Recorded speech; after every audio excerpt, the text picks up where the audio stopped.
Good evening from কোথায়? আজকে বেরিয়েছি আপনাদের নাইট লাইফ দেখাতে। সেটা হচ্ছে বালি আইল্যান্ডে, ইন্দোনেশিয়াতে নাইট লাইফটা কেমন হয় সেটাই দেখাতে বেরিয়ে পড়েছি। সো আমরা এখন আছি বাইকে, যাব কিছু ইউনিক স্পটে, সেখানে আপনাদেরকে কভার করাবো। হ্যাঁ, আর তার আগে আমরা একটু খেয়ে নিয়েছি চিকেন রাইস, মানে আয়াম নাসি আয়াম খেয়ে নিয়েছি। কয়েকটা লোকেশন আছে, আস্তে আস্তে কভার করব, দেখতে থাকুন, খুব সুন্দর লাগবে।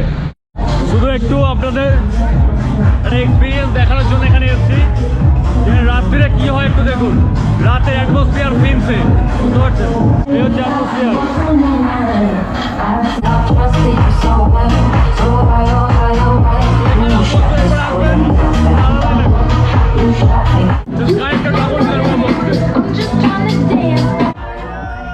প্রথমে যেটা বলার সেটা হচ্ছে, যেহেতু কিছুটা ক্যাপচার করা হয়নি সেই জন্য ভয়েস ওভার আমি দিয়ে দিচ্ছি। সেটা হচ্ছে, আপনারা যখনই ইন্দোনেশিয়াতে ভিজিট করবেন, রাত্রির একটা আলাদাই ভাইব থাকে ইন্দোনেশিয়াতে, বুঝতে পেরেছেন?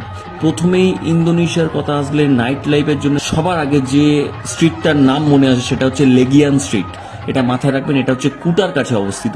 তো লেগিয়ান স্ট্রিটটা অ্যারাউন্ড ধরে রাখুন 2 কিলোমিটার, অবশ্যই 2 কিলোমিটারের ওপর হবে। ওই স্ট্রিটটাতে প্রচুর পরিমাণে ক্লাবস আছে, রেস্টুরেন্ট আছে, মানে আপনারা গেলেই বুঝতে পারবেন। লেগিয়ান স্ট্রিট মারবেন, হ্যাঁ এটা হচ্ছে কুটার কাছে। 2-3টে তো প্লেস আছে, কুটা আছে, সেমিনিয়াক আছে, চাঙ্গু আছে। চাঙ্গুতে হচ্ছে বেস্ট বলতে পারেন বিচ ক্লাব যেগুলো আছে, মানে বিচের পার দিয়ে সব ক্লাবগুলো আছে, পাবগুলো আছে, সেই লেভেলের লাগে। আমি কিছু নাম আপনাদের বলে দিই। প্রথমে হচ্ছে কুটার কাছে যেগুলো আছে, হ্যাঁ কুটার কাছে কয়েকটা সুপার ক্লাবের নাম আমি বলে দিচ্ছি, এগুলো মাথায় রাখবেন। এগুলোতে কিন্তু সেই লেভেলের নাইট ক্লাব, মানে সেই লেভেলের কিন্তু মানে ডান্স হয়, বুঝতে পেরেছেন? যারা যারা ডান্স করতে পছন্দ করেন, যেহেতু বালি যাচ্ছেন, একটা মানে নাইট লাইফের জন্য সেরা জায়গা বলতে পারেন। তো এবার কয়েকটা নাম আমি বলে দিই। যেমন প্রথমেই যেগুলো প্রথম সারিতে যে নামগুলো আসে সেগুলো আছে বাউন্টি, ডিসকো স্কুই আছে। হ্যাঁ, আমি যেগুলো নামগুলো বলছি আমি এখানে লিখেও দিচ্ছি। তারপর হচ্ছে LXXY, হ্যাঁ এটা মারবেন, এটাও খুব ভালো ক্লাব, বুঝতে পেরেছেন? তারপরে আছে ইঞ্জিন রুম, ডিসকো স্কুই আছে, প্রচুর ক্লাব আছে, বুঝতে পেরেছেন? এবার আমি ওই ফিন্স ক্লাবের দিকতে যাচ্ছি, যেটা হচ্ছে তোমার সেমিনিয়াক আর চাগুর মাঝামাঝি অবস্থিত। ফিন্স ক্লাব আছে, তার পাশে অ্যাটলাস সুপার ক্লাব আছে। এই যে নামগুলো বলছি মাথায় রাখবেন। এবারে আসছি চাগুতে বিচ ক্লাবে তোমার হচ্ছে স্যান্ড বার আছে। হ্যাঁ, আপনারা এই 3টে যে লোকেশন বললাম, লোকেশনে 10টার পর পৌঁছে যাবেন, আপনারা বুঝতে পারবেন যে ওখানকার ভাইবটা কি। এটাই একটা ধারণা দেওয়ার।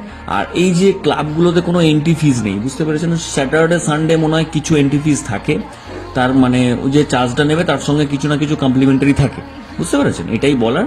তো মানডে থেকে ফ্রাইডে মনে হয় কোনো এন্ট্রি ফিজ থাকে না, এটাই বলার, বুঝতে পেরেছেন?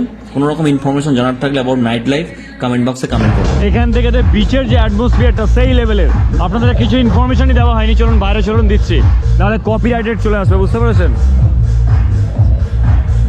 এখান থেকে বেরিয়ে গিয়ে কথা হচ্ছে। অনেকক্ষণ হয়ে গেছে, আর একা জমে না।